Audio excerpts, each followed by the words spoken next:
you taking us? Home.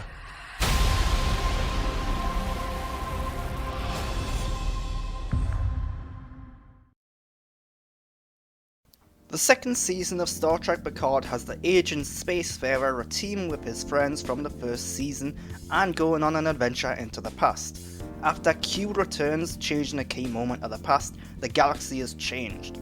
Not liking this change, Picard and the team travel through time to correct the alteration and hopefully end Q's game. Season 2 of Picard starts off well. The first episode does a great job of bringing us up to speed with the characters and where they are now. In many ways, this feels like a course correction from the first season, with many of the characters now being affiliated with Starfleet and some of the characters now in smaller roles. The locations and sets and special effects of this episode do a good job at emulating that classic Star Trek look and feel, while also modernising it in certain regards. The episode then ends in a big dramatic way, revealing Q and the alternate timeline. After the cool, thrilling opening, things start to decline and they continue to do so rapidly. It becomes clear in episode 3 that the overarching story of this season takes place entirely in modern day, or near enough. That means there's no space, no aliens, and very little science fiction. 8 of the 10 episodes of this Star Trek show look and feel nothing like Star Trek. It's very evident this was a cost-cutting necessity.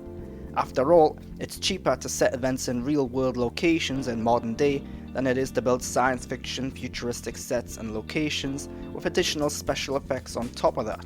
For what is advertised as being a key Star Trek show featuring one of the greatest and most beloved Star Trek characters ever in what is presumably their final outing, it's incredibly disappointing that this is the adventure they go on. The story has the characters acting like fish out of water, interacting with modern day Earth in somewhat humorous but unoriginal ways. In many ways, this season feels like a remake of the film Star Trek First Contact, only without the clear significance behind everyone's actions and motivations. This leads to one of the biggest, most bizarre elements of the show. The motivations of the villain make no sense.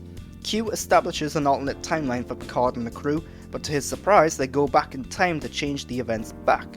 He then goes out of his way to manipulate people and events to do his bidding, constantly battling against Picard and the crew, only in the end to reveal he wanted to teach Picard about the value of life. The lesson is fine and poignant, especially when these two great actors share a scene together and debate it. The problem is that nothing leading up to that reveal was necessary or at all relative to the lesson being told. Why did he have to change the past? Why did he try to combat all of Picard's moves? It's a very convoluted and confusing plan for such a simple life lesson. On top of this, Q barely spends any screen time with any of the characters we know or care about. Many of Q's scenes have him sitting by himself, monologuing. John Delancey is a great actor and he's constantly engaging, but it would have been much better had he been interacting with Picard, verbally jousting and butting heads, rather than acting as a mastermind behind the scenes. As it is, Q and Picard only share a handful of scenes in this entire season, one of which is quite emotional and poignant, so long as you ignore the baffling events that led to it. What's also evident throughout this season is that there's a distinct lack of story to be told. Many of the episodes have the characters branching off on their own little adventures, bickering with one another and getting into modern day hijinks they need to deal with tactfully. Much of this season feels as though the writers are stretching things out and buying for time, often making it up as they go along. I think this season would have been far better had the story been more focused and condensed into just a handful of episodes, instead of stretched out across 10 episodes. As it is, the story is often a little confusing and boring. As for the characters, the supporting cast get a lot more room to breathe and develop in comparison to the first season. This is in part due to the slight pruning they've undergone, with some cast members being written out completely and others now only in recurring roles.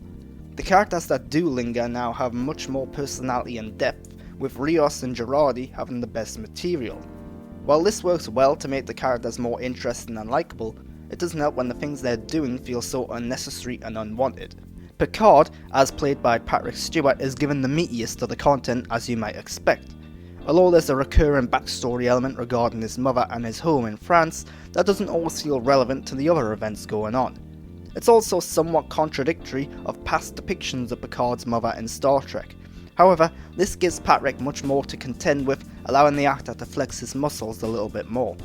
The problem is that Patrick Stewart is now 80 plus years old, and while he looks great and can clearly still act, Many of the physical activities he's being forced to engage in appear to have him struggling. It's noticeable that many of his scenes have him sitting down or moving very little, and in the more demanding scenes, he often looks out of breath. It's disappointing on one hand, but also very understanding. It's also perhaps another indication that 10 episodes is just too much. One character who does not fare so well is that of Guinan.